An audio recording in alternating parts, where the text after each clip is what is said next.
আজকে সকাল 5:30টার সময় গতকালের ওয়েলমার্ক লো প্রেশার এরিয়াটা ডিপ্রেশনে পরিণত হয়, ঠিক আছে। এবং তারপর আপনার ওয়েস্ট নর্থ ওয়েস্ট ওয়ার্ডস ডাইরেকশনে পরবর্তী 3 ঘন্টায় 13 কিলোমিটার প্রতি ঘন্টা এই স্পিডে মুভ করে আপনার সকাল 7:30 থেকে সকাল 8:30 এই সময়ের মধ্যেই আপনার ওয়েস্ট বেঙ্গল এবং অ্যাডজয়নিং বাংলাদেশ কোস্ট ক্রস করে, ঠিক আছে। এবং তারপরে 3 ঘন্টাতে আবার 18 কিলোমিটার প্রতি ঘন্টা স্পিডে মুভ করে সেটি 11:30টার সময় তার পজিশন আমাদের কাছে এরকম ছিল। এমনি ল্যাটিটিউড লংটিটিউডটা আমি বলছি আপনাকে 22 ডিগ্রি নর্থ, 88.4 ডিগ্রি ইস্ট মোটামুটি। তবে এমনি রিলেটিভ লোকেশন হচ্ছে এরকম 190 কিলোমিটার ওয়েস্ট অফ খেপুপাড়া থেকে 190 কিলোমিটার পশ্চিমে।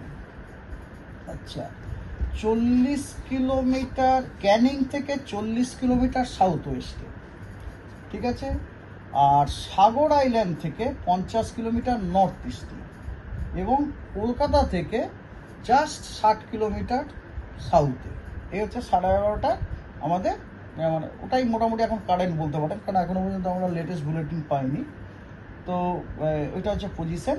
এবং আমাদের ফোরকাস্ট হচ্ছে যে এই সিস্টেমটা ওই ওয়েস্ট নর্থ ওয়েস্ট ওয়ার্ডস ডাইরেকশনেই মুভ করবে আগামী 24 ঘন্টায়।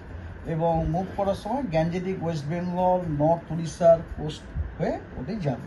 এবং তার জন্য যে আপনার ওয়েদার ইম্প্যাক্ট সেগুলো আপনাদের এবারে আমি জানাচ্ছি। প্রথমে ওয়ার্নিংগুলি জানাই। ফার্স্ট অফ অল দক্ষিণবঙ্গের বলতে পারেন প্রায় প্রতিদিনই জেলাগুলোতে হোয়াইট স্প্রেড রেনফল হওয়ার সম্ভাবনা, মানে হালকা মাঝারি রেন দক্ষিণবঙ্গের জেলাগুলোর অধিকাংশ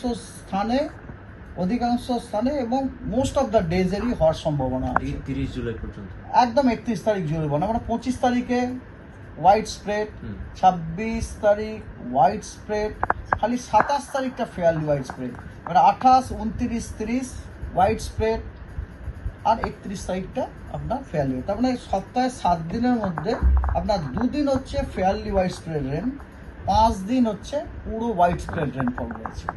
হ্যাঁ, এবং পুরো দক্ষিণবঙ্গে এমন উত্তরবঙ্গের ক্ষেত্রেও তাই। উত্তরবঙ্গেও আপনার ধরুন 28, 29, 30 হোয়াইট স্প্রেড, ঠিক আছে।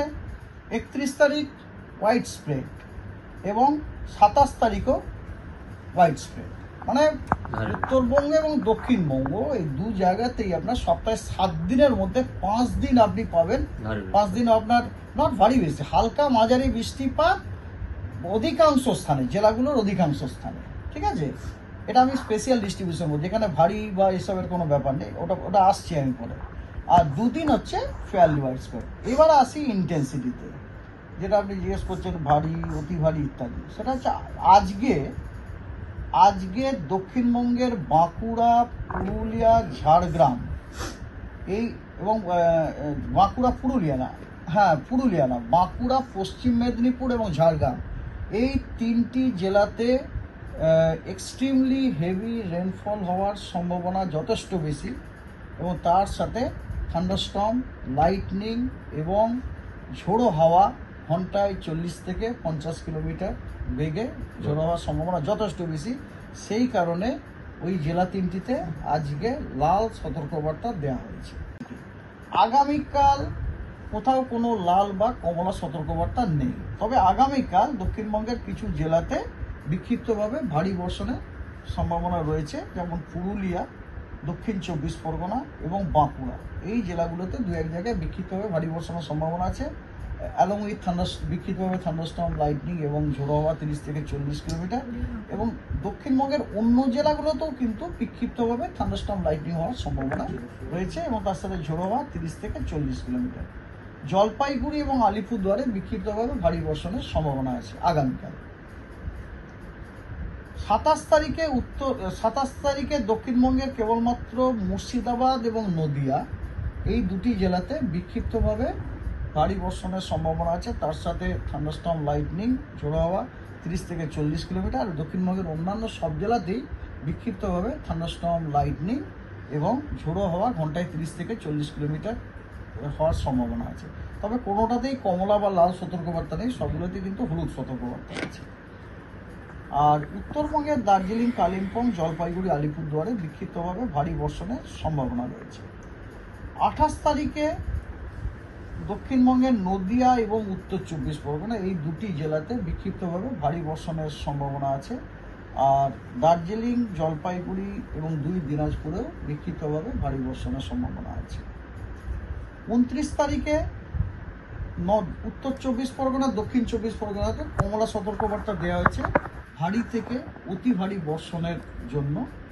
আর আরও অন্যান্য কয়েকটি জেলা যেমন 2 মেদিনীপুর, হাওড়া, কলকাতা, হুগলি এবং পূর্ব বর্ধমান এই জেলাগুলিতেও বিক্ষিপ্তভাবে ভারী বর্ষণের সতর্কবার্তা দেওয়া হয়েছে। উত্তরবঙ্গের জন্য কোনো সতর্কবার্তা নেই 29 তারিখে।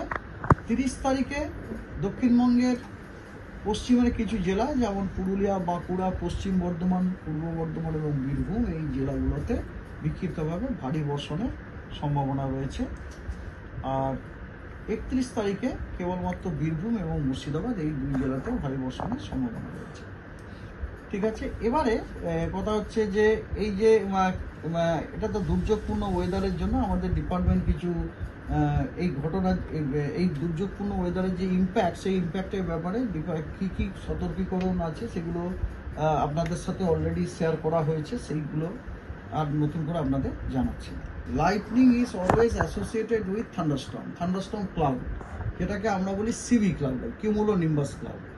এবারে কিউমুলোনিম্বাস ক্লাউড ফর্ম হওয়ার জন্য সবথেকে বেশি যেটা দরকার সেটা হচ্ছে বাতাসের ময়েশ্চার অ্যাভেলেবিলিটি। বাতাসের ময়েশ্চার অ্যাভেলেবিলিটি বেশি তখনই হবে যদি বাতাসের ময়েশ্চার ক্যারি করার ক্ষমতা বেশি থাকে। আর বাতাসের ময়েশ্চার ক্যারি করার ক্ষমতা কখন হবে? যখন বাতাসের তাপমাত্রা বেশি হবে। তো এটা তো একটা জেনারেল ভিউ, এটা আপনি গুগলে আপনি সাধারণ এমনি খুঁজলেই আপনি পেয়ে যাবেন যে যেহেতু আপনার এখন গ্লোবাল ওয়ার্মিং হচ্ছে, তো এমনিতে আপনার টেম্পারেচার তো বেড়ে গেছে, তো এবং যেহেতু টেম্পারেচার বেড়ে গেছে সুতরাং বায়ুর এখন জলীয় বাষ্প ধারণ করার ক্ষমতা বেড়ে গেছে। As a result of which জলীয় বাষ্পটা অলরেডি বেড়ে গেছে।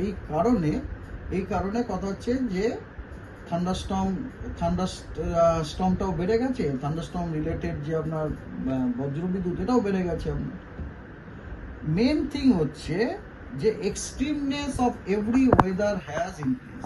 আপনারা এটাকে জেনারেল ভাবে দেখার চেষ্টা করুন সবসময়। যে কোনো ওয়েদারের এক্সট্রিমনেস, যেমন ধরুন হিট ওয়েভ আগেও হতো, এখনো হচ্ছে, এখন এক্সট্রিমনেস বেড়ে গেছে।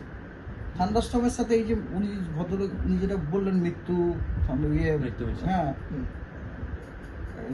বজ্রবিদ্যুৎ হওয়াটাকে আমি বলবো, মৃত্যুটা তো আলাদা ব্যাপার। ঠিক আছে, সে থাকলে, কেউ যদি না থাকতো কেউই মারা যেত না। ঠিক আছে, তো বজ্রবিদ্যুৎ যে হওয়াটা, এত বেশি বজ্রবিদ্যুৎ হওয়াটা, বজ্রবিদ্যুতের মৃত্যুটা মানে কি? যখন মানে গ্রাউন্ডের সাথে ইলেকট্রিক ইয়েটা হচ্ছে না, চার্জিংটা যখন গ্রাউন্ড টু ক্লাউড হয়ে যায় তখনই আপনার এটা। যদি ক্লাউড টু ক্লাউড হয় তাহলে মানুষ মারা যায় না, এখন কি হচ্ছে গ্রাউন্ড টু ক্লাউড হয়ে যাচ্ছে।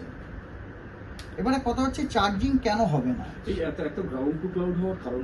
হ্যাঁ, এই দেখুন আপনি নিজেও যদি আলোচনা করেন নিজেও বুঝে। এবার দেখুন যে ধরুন দুটো ভিন্নমুখী, দুটো বিপরীতমুখী চার্জ আছে, দুটো বিপরীত চার্জ, ওদের মধ্যে এই যে কখন লাইটনিংটা হবে, যখন দুটোর মধ্যে সংঘর্ষ মানে হয় তখনই না। এবারে মনে করুন ওদের মধ্যে যদি কোনো ইনসুলেটর থাকে তাহলে তো হবে না। ধরুন এটা ইজ নাথিং, দুই বিবদমান দুই পক্ষ লড়াই করার জন্য একদম লড়ে আছে। এবারে তাদের মারামারিটাকে থামানোর জন্য যদি মাঝখানে কোনো নিউট্রাল লোক থাকে তাহলে মারামারিটা হবে না। এবারে মারামারিটা কখন হবে? যদি ওই নিউট্রাল লোকগুলি না থাকে, তার মানে ওই যে নিউট্রাল করার যে মিডিয়াম ওইটা কমে যাচ্ছে।